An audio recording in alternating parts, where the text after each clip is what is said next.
Are you the person that everyone seems to lean on, the one they call in a crisis, the rock they know they can always count on? In your circle of friends, your family, or your workplace, you are the fixer, the confidant, the unwavering pillar of support. You carry the burdens of others with a grace that can feel almost superhuman. But have you ever felt that cold, sharp sting of betrayal from the very people you support the most? Have you ever given your all to someone, only to have them turn on you the moment you needed them? Or worse, have them use your strength against you? It could be a friend who suddenly grows distant and starts whispering behind your back, a partner who takes your stability for granted, only to shatter your trust, or a colleague who uses your competence as a ladder to climb right over you. If this feels painfully familiar, you are not imagining things. You're not paranoid, and you are definitely not alone. The brilliant Swiss psychiatrist Carl Jung's work offers a powerful framework for understanding this devastating pattern. His theories suggest that the incredible strength you possess, the very quality that makes you a beacon for others, is precisely what can invite betrayal from the hidden, unlit corners of the human psyche, from what he famously called the shadow. In this video, we will explore the heart of this paradox. We will uncover the deep psychological reasons why the strongest people often become targets of betrayal. This isn't about blaming you for your strength. It's about arming you with a deeper understanding of human nature. By the end, you won't just see why this happens, but you'll also learn to recognize the warning signs and, most importantly, protect your spirit from this painful cycle, turning it from a source of pain into a catalyst for your growth. The paradox of strength. Before we get into psychology with Carl Jung as our guide, we need to sit with the reality of our experience. We have to validate the unique and bewildering pain that comes with being the strong one who gets betrayed. Because when a strong person is betrayed, it isn't just an act of disloyalty. It feels like a violation of the natural order. You're the lighthouse. In the storms of other people's lives, their breakups, their career crises, their moments of doubt, your light is the constant they steer towards. You provide clarity, direction, and a safe harbor. You rarely ask for anything in return, often because your own needs feel secondary to the emergencies of those you care about. You've become so good at managing their chaos that you've forgotten how to tend to your own. People praise your resilience. They admire your composure. They say things like, "I just don't know how you do it," or "You handle things so well." They see the calm surface, but they almost never ask what it takes to maintain that stillness. They don't see the nights you spend overthinking, the energy you pour out absorbing their anxieties, or the quiet sacrifices you make just to be available. To them, your strength is a utility, a resource as reliable as the sun rising in the morning. And that is exactly why the betrayal cuts so deeply. It's a shock to the system.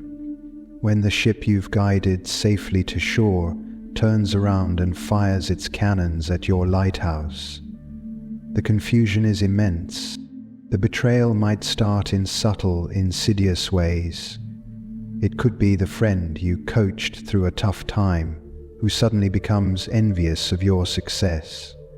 They might start making small, cutting remarks, disguised as jokes. They might forget to invite you to things. They downplay your achievements while you celebrate every single one of theirs. Or maybe it's more direct. A partner you supported financially and emotionally who leaves you for someone new, labeling your stability as boring. A family member you've always rescued who, in a conflict, paints you as the villain, the controlling one, rewriting history to absolve themselves of their own dependency.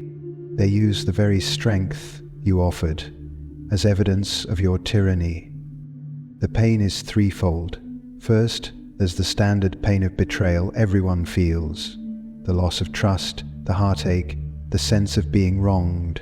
But for the strong person, there are two more layers of torment. The second layer is pure bewilderment. It makes no sense. After everything I did for them, you ask yourself, how could they? It defies logic. You operate on a principle of reciprocity, and you mistakenly assume everyone else does too. This kind of betrayal feels like watching someone set fire to a home you built for them, only to find out they used the gasoline you bought them. The third, and maybe the most corrosive layer, is the self-doubt it unleashes. You, the person who's supposed to have it all together, begin to crack from the inside. Your judgment, once your most reliable tool, feels broken. How did I not see this coming? You wonder. Was I a fool? Is there something fundamentally wrong with me? You start to question your own nature. Is my strength actually a weakness? Is my competence a magnet for users? This is the ledge where so many strong people find themselves, isolated not just by the betrayal, but by the very strength that once defined them. They hesitate to show their pain because it goes against the role everyone expects them to play. So they often suffer in silence, their lighthouse now dark and crumbling, while the world assumes it's still standing tall.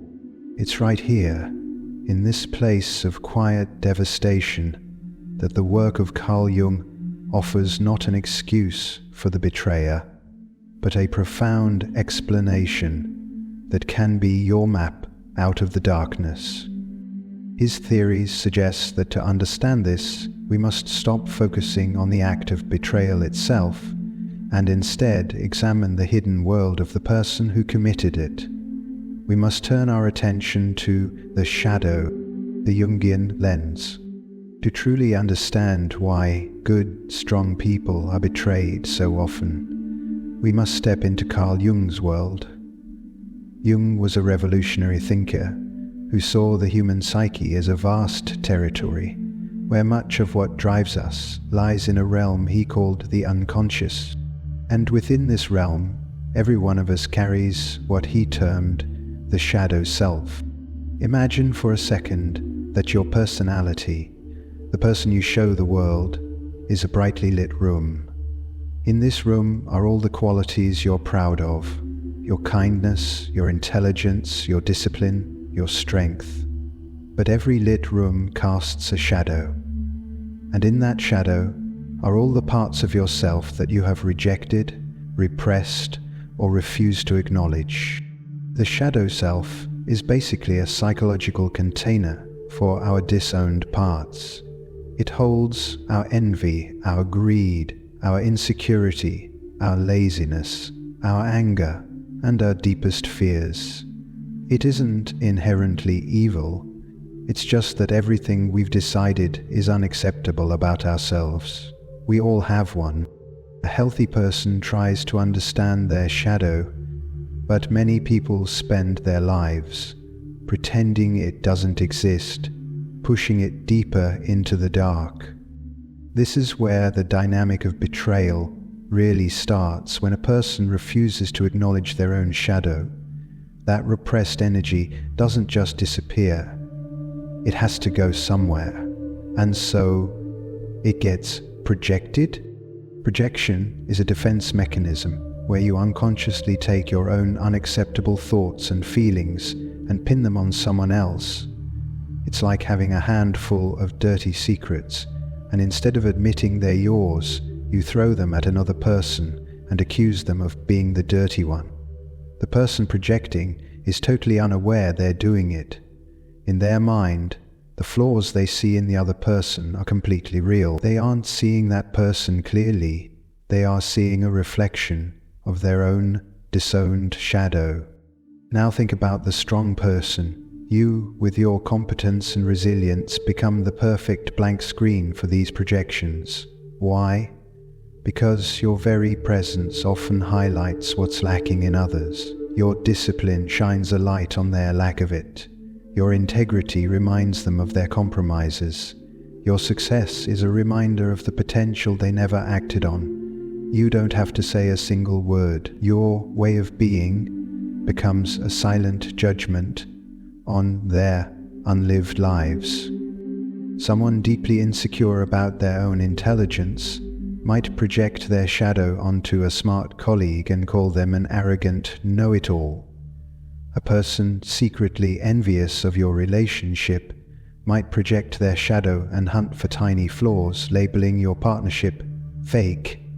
They aren't reacting to you, they're reacting to the uncomfortable feelings you stir up inside them, feelings from their own shadow. From a Jungian perspective, betrayal is often an unconscious act of self-preservation by the betrayer. It's a desperate, violent attempt to destroy the mirror you that showing them the parts of themselves they can't stand to see. By betraying you, by hurting you, by bringing you down, they are unconsciously trying to prove the reflection was wrong. They want to shatter the mirror so they can go back to the comfort of their self-deception. If they can prove that you, the strong one, are actually flawed or controlling, then they don't have to face their own envy or their own failures. The betrayal is a destructive attempt to make themselves feel better. They are, in a very real sense, at war with their own shadow, and you've just become the battlefield. This idea can be incredibly liberating. It shifts the story from "what did I do wrong" to "what unresolved issues in them did my presence trigger." It doesn't take away the pain, but it depersonalizes it. The arrow they shot at you was actually aimed at a ghost within themselves. You just happened to be standing in the way. With this foundation, we can now break down the specific, recurring reasons this dynamic plays out so consistently with strong people. The 5 hidden reasons the strong are betrayed. Now that we have the Jungian key of the shadow, we can unlock the specific chambers of betrayal. These reasons aren't separate, but are all connected to the same core problem. Understanding them can be your shield. Number 1. The shadow's resentment. Your light exposes their shadow. This is the most basic reason. Your strength and competence act like a light. While you intend for this light to be supportive, for someone in denial about their own potential, it feels like a harsh spotlight. It illuminates the dark corners of their life they've tried to keep hidden. Think of a person who always makes excuses for not chasing their goals. They blame their circumstances, their past, a lack of luck. Then they meet you. You've faced adversity and pushed through. You get up early, you stay disciplined, you take responsibility. You don't preach about it, but your very existence is proof that there's another way to be. Every time they see you succeed, it serves as a silent reminder of their own inaction. In their eyes, your success isn't an inspiration, it's a source of deep irritation. It chips away at the comfortable story they've told themselves, the story that success is impossible for them. You are living proof that their story is a lie. This creates a deep, often unconscious resentment. Their shadow, containing their laziness and fear of failure, feels exposed by your light. They start thinking, "Who does she think she is?" or "He must have had it easy." The betrayal that follows is an attempt to extinguish your light. If they can find a flaw, spread gossip, or sabotage you, they can prove your light wasn't so pure after all. In doing so, they can retreat back into the comfortable gloom of their own excuse. It's not about you, it's about their desperate need to stay in the dark. Number 2, the poison of envy. They want what you have. Envy is one of the most destructive emotions. It's not the same as jealousy. Jealousy says, I'm afraid of losing what I have. Envy says, I want what you have, and I hate you for having it. The strong person, through their effort, often builds the things others envy: respect, a stable life, success. But the envious person rarely sees the price that was paid. They see the harvest, but they ignore the years of plowing the fields and tending the crops. They see the summit you stand on, but they ignore the treacherous, lonely climb it took to get there. In their mind, your success feels unearned, like some kind of cosmic injustice. This envy festers. A friend might envy your career, not seeing the late nights you sacrificed. They want the rewards of your character without doing the work to develop that character themselves. Because they feel inferior, and because admitting their envy would mean admitting their own shortcomings, their shadow projects it outward as betrayal. Betrayal becomes the great equalizer in their mind. If they can't rise to your level on their own merit, they will try to drag you down to theirs through sabotage. They might accidentally reveal a secret you shared, or spread a rumor that your success was due to cheating. This gives them a fleeting, perverse sense of power. For a moment, they've leveled the playing field by damaging what you've built. Number 3, the desperate grab for power, undermining you to elevate themselves. Strength, even when it's gentle, is a form of power. It's the power of competence and reliability. In any group, people naturally gravitate toward the most stable individual. This can create a power dynamic, whether you mean for it to or not. For someone with a fragile ego, your inherent power can feel deeply threatening. They see your strength not as a gift to the group, but as a challenge to their own status. Your ability to handle things calmly can make you feel incompetent. Their shadow, which craves dominance, can't tolerate this. They get locked in a secret power struggle that you probably don't even know you're in. They're playing a competitive game, while you're just trying to be supportive. The betrayal that comes from this is a strategic move to destabilize you. It's an attempt to prove that you're not as strong as you appear. The colleague who withholds critical information before a big presentation is trying to make you look foolish.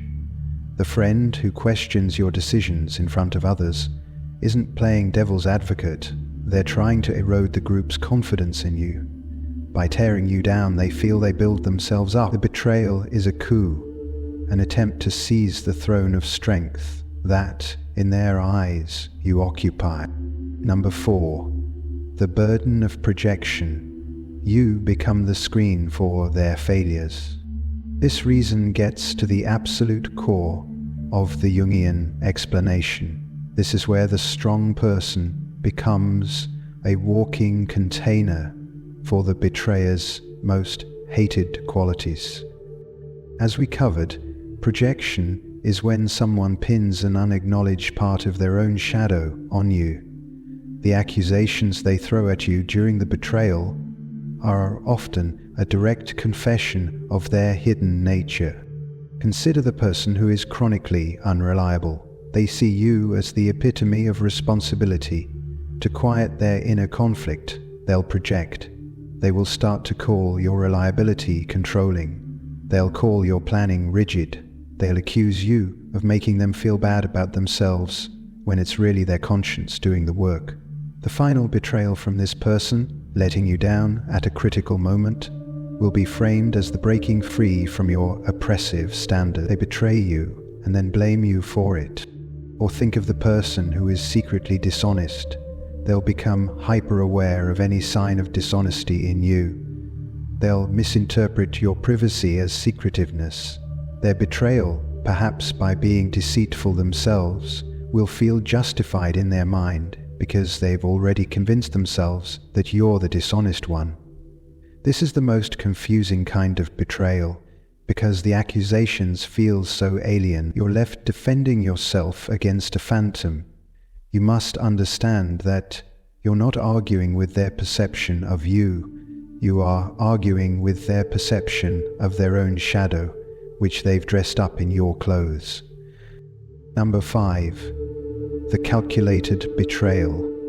The manipulator's game. Finally, we have to face the chilling reality that not all betrayal is an unconscious outburst. Some of it is conscious, calculated, and manipulative. In these cases, the betrayer isn't reacting to your strength. They are targeting it. A manipulative individual, someone with narcissistic or sociopathic traits, doesn't see people, they see resources. When they encounter a strong, capable, and generous person, they perceive a high-value asset, a source of energy, stability, or wealth that can be leveraged. This person is a master of masks. They will study you and mirror back exactly what you want to see. They'll fake admiration for your strength. They will play the part of the loyal friend or devoted partner, all while quietly draining you. You, the strong person, are a perfect target because your instinct is to give and support, and you assume their admiration is genuine. The betrayal from this type of person isn't a sudden act of passion.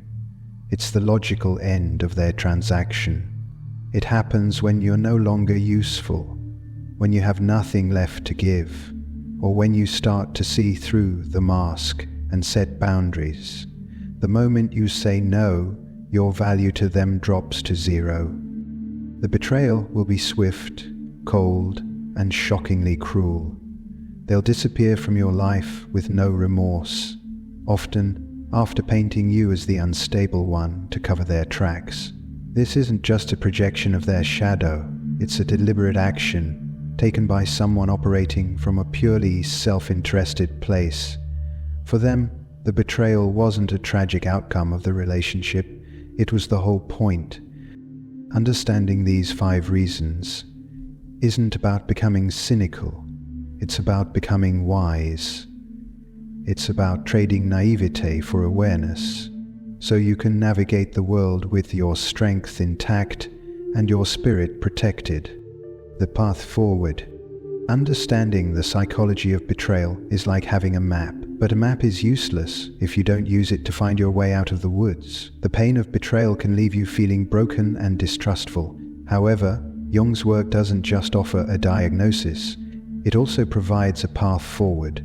This path isn't about changing others, it's about fortifying yourself.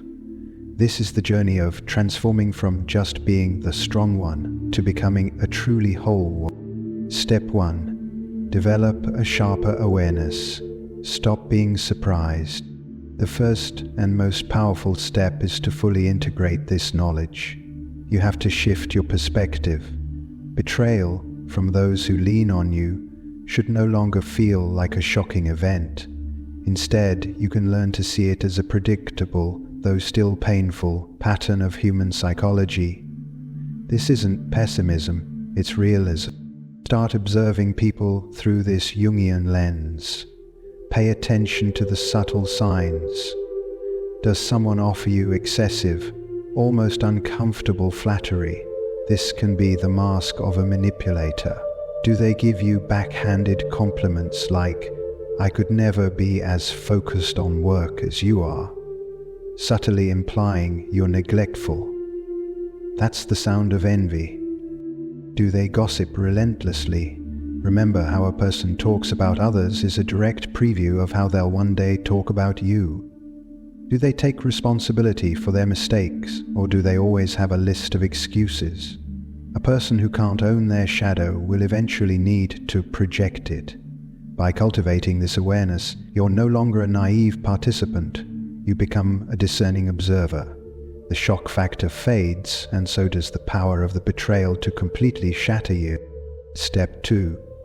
Treat boundaries as acts of self-preservation. For many strong individuals, the word boundary can evoke feelings of selfishness.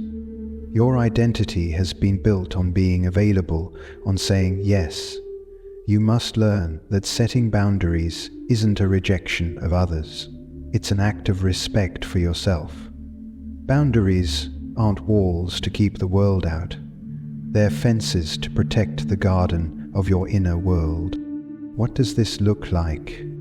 First, limit your emotional labor. Stop being the 24/7 crisis hotline. You can be supportive, but you are not responsible for managing another adult's emotions. Learn powerful phrases like, "That sounds really tough. What do you think you'll do about it?" This gives the responsibility back to them. Or, "I can listen for 10 minutes, but then I need to focus on my own evening." This is clear and honest. Second, get comfortable with the word no. No is a complete sentence. You don't need to write an essay justifying it. When asked to do something that will drain you, a simple, "I'm sorry, I can't do that right now," is enough.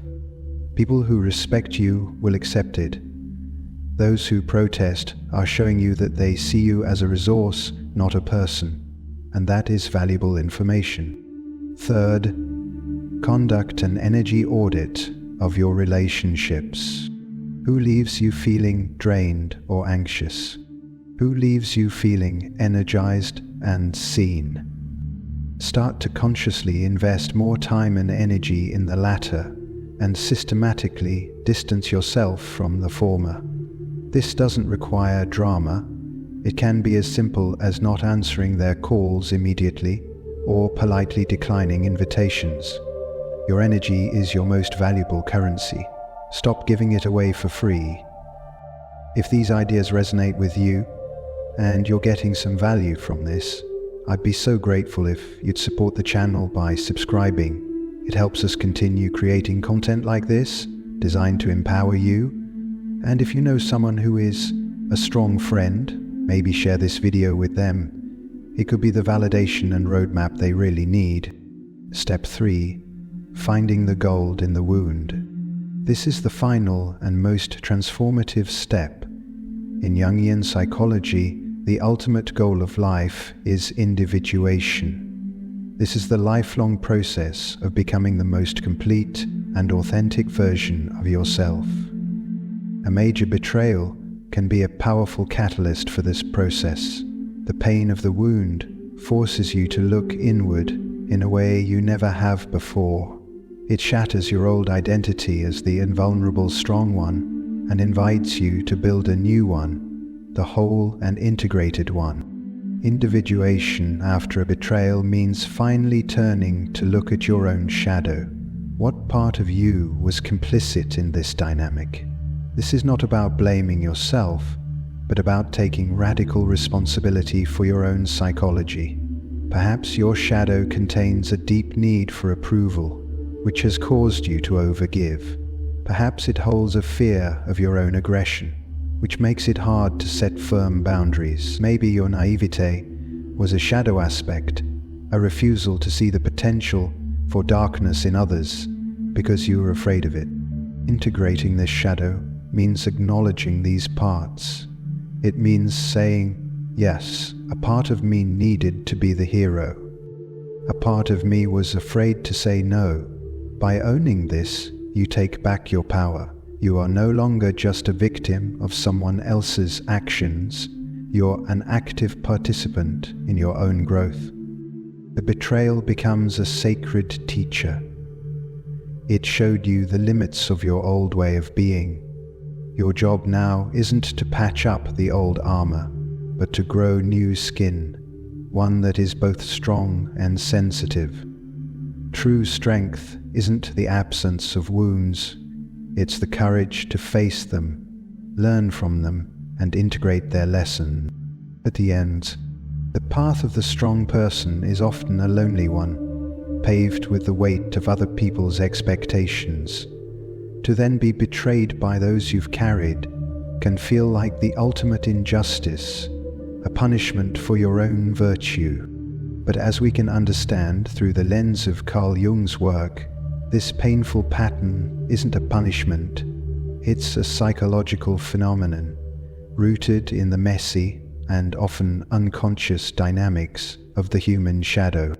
The betrayal you experienced was never a true reflection of your worth. It was, and always will be, a reflection of the betrayer's own internal struggles, their inability to face their own shadow, and their desperate attempt to escape the discomfort of their own unlived life.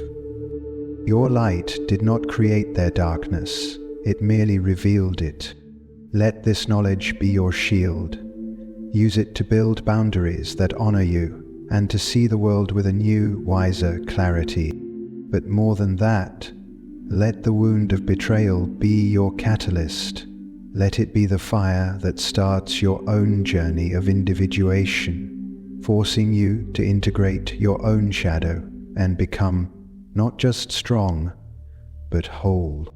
The world will always need lighthouses, but your purpose isn't to be a passive structure battered by the storms of others. It is to become the lighthouse keeper, wise, discerning, and in command of your own light, choosing consciously where and for whom you shine it.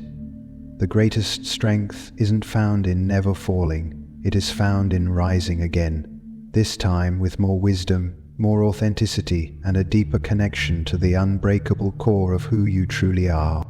I invite you to share your own experiences in the comments, not for judgment, but for community.